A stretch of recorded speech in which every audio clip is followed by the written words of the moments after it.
Southwest Louisiana is very unique. A little bit of country, a little bit of Cajun, a little bit of Southern. I love the closeness of the family, the communities. All my family is here.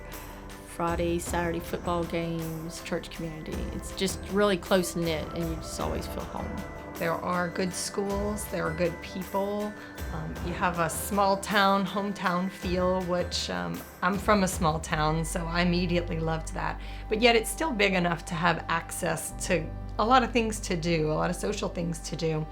The people make Lake Charles who we are, and we're strong, and we're resilient, and we just keep coming back, and we keep fighting. But I guess none of us expected Laura to be the monster that she was.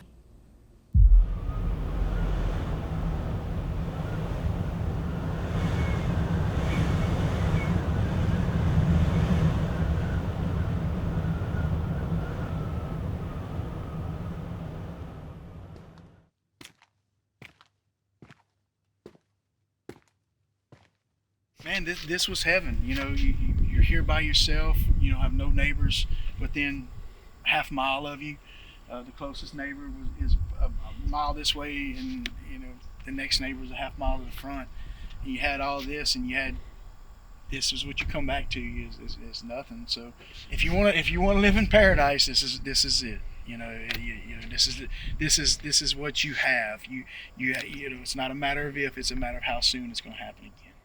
I can remember working 16-hour days leading up to the storm because there was a lot of prep work to do. I mean, our public health team here had been preparing for an event of this magnitude for years on paper. We've done exercises, we've done practices, but it was kind of time to actually really put those plans into action. Just like everybody else, we were all kind of keeping an eye on each one of the storms that were, forming. Probably the day before, maybe even a day and a half before, things were really starting to look bad. I remember very well Mike. Mike is our emergency preparedness individual who works with us, and he was warning us about a potential hurricane heading our way. Of course, we're in the midst of COVID. It's chaos. We have a COVID surge. And I dismissed it. No, there's no way. We're not going to have that bad luck. There's no way. How many times are we warned that there's a hurricane coming and they always move or they die down or something? There's no point in even worrying about it, right? I was wrong. Just prior to it hitting that day before, the parish had called for the evacuation, the mandatory evacuation. So our role in public health is to also be there at the parish pickup point where they evacuate the residents who need transportation to a shelter. I was expecting the down power lines, the down trees. What I wasn't expecting is the amount of commercial buildings that were totally demolished, that were rubble, nothing but rubble. I was going to work at the EOC, which was downtown in Lake Charles. And as I exited off, I just couldn't believe what I saw. I had lived through Rita, and there was a lot of trees down. I thought it was bad then. But it basically looked like the war zones that you would see on TV. It was like bombs had exploded. There was shattered glass, debris littering, bricks just falling off of buildings. Some buildings completely collapsed. And that was just in the, 1 mile radius of my exit. And so I knew then that it was a lot more than I expected.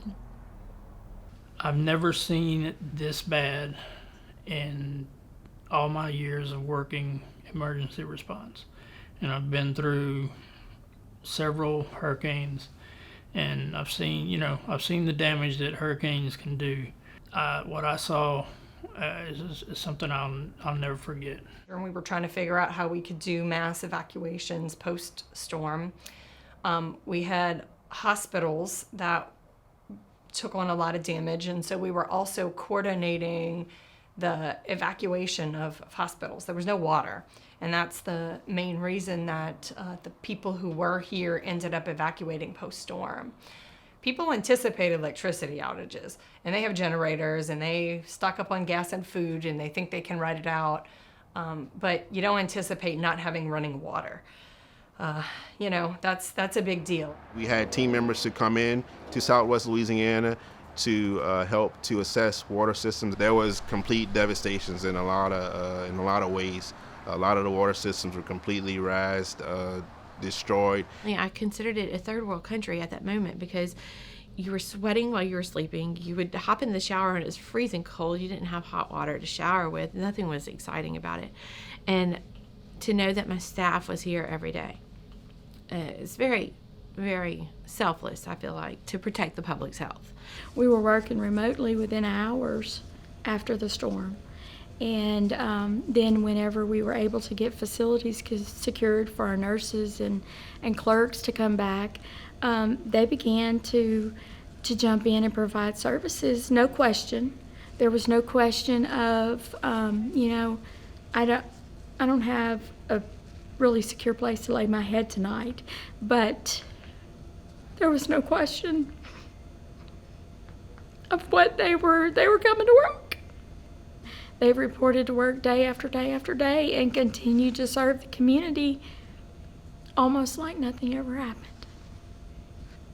It's boots on the ground immediately. We have, not necessarily in Cameron, but our region, you have electrical outages, there's food that's got to be destroyed, there's sewer backing up, there's inundated floodwaters, sewer floodwaters, so there's work that has to be done. So it's boots on the ground, and we know that. That's part of the job. We have to get back to work as soon as we can. There's not a person in this building, I don't think, that wasn't affected in some way. Their home wasn't affected in some way, some more than others.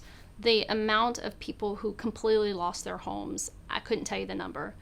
I know we still have several who aren't in their homes at this time, and it's been 1.5 years later. They put all that aside to come here. They all went above and beyond. I'm very fortunate to have the staff that I have, and not just talking about the people I supervise, but the entire region as a team stepped up and was able to work together to get through this.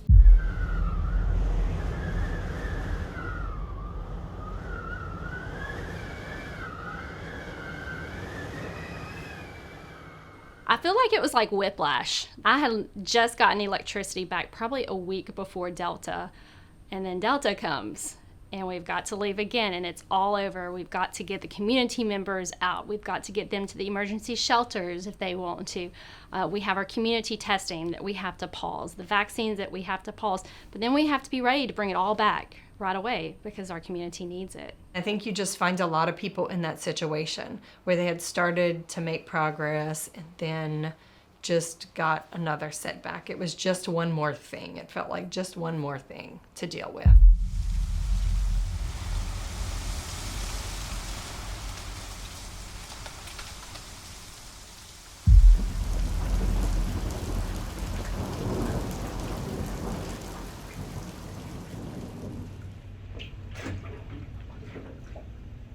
For the flood, we were at regional office, and I watched the water beat against the window in my office. You couldn't stop it. It just kept coming, and there was nowhere to empty your buckets, so you had to just let the water come. For us here, that flood was bad. It was very personally impacting, because we were here. It was a day, like any other day when you get it's going to rain today, there's a severe threat, but we see and hear those all the time, and we think, you kind of think about it from a probability standpoint. At this point, we've been through 2 hurricanes, a pandemic, and an ice storm. Surely we've had our share, and it's not going to happen to us again. But, we were sitting here as we watched the water rise, and we were essentially trapped in this office here. The roads were impassable, and we couldn't get out. It's almost unbelievable when you say, well, we had 2 hurricanes, flood, ice storm. Oh, yeah, and then there's COVID. I witnessed so many meltdowns that, you think, oh, they're so strong, and then you see them crying, and you can't help but if not cry on the outside, you're just boo-hooing on the inside for them because you hurt so bad for your staff. We definitely were not recovered as a team by the time that those events hit. In between the hurricane that came, Delta, and the ice storm, we had the COVID vaccine rollout. And so, we get back from Delta in October, early to mid-October. We get electricity back probably mid-October from that event. And, it wasn't a month and a half later that we were in the middle of the biggest rollout of vaccine in the history of vaccines. So we were extremely, extremely busy. With every new disaster, I mean, we had people just not even a few weeks ago, we had people that were actually moving back into their homes that they just finished fixing from Laura, and it got destroyed by a tornado.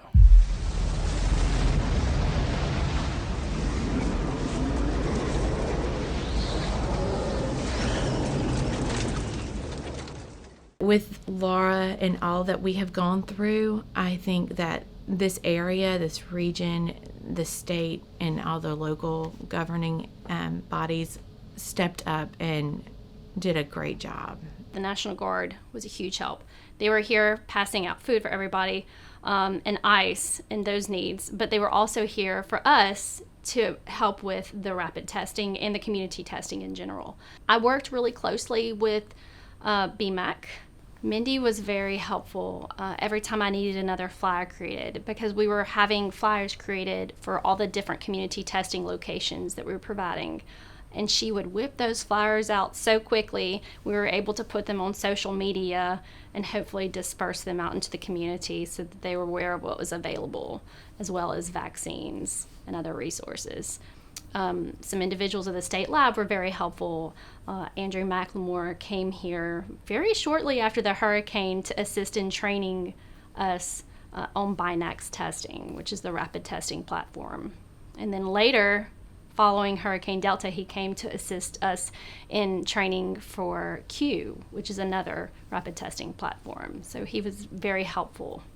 Kim Hood helped to organize the community testing here. So she was very beneficial, and she was always available for any questions that we ran across during that time. From every disaster, there are things that go well, there are things that don't go well, and I hope that we all learn, both personally and professionally, from it. They always say you come out stronger on the other side.